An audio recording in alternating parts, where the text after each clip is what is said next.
सुना है जंगलों का भी कोई दस्तूर होता है। सुना है शेर का जब पेट भर जाए तो वो हमला नहीं करता, दरख्तों की घनी छांव में जाकर लेट जाता है।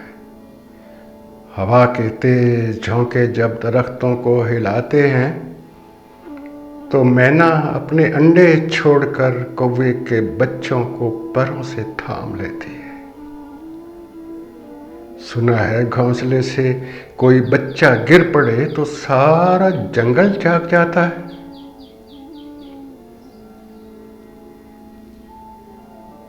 सुना है जब किसी नदी के पानी में बहे के घोंसले का गंध में साया लरसता है तो नदी की रुपहली मछलियां उसको पड़ोसी मान लेती हैं।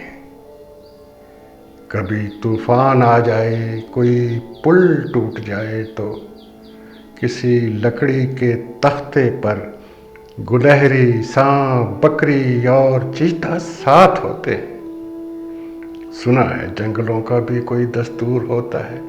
खुदावंदा जलीलो मोतबर, दानाओ बीना, मुंसिफो अकबर। मेरे शहर में अब जंगलों ही का कोई कानून नाफिज कर। सुना है जंगलों का भी कोई दस्तूर होता है। नज़्म ज़ोहरा निगाह।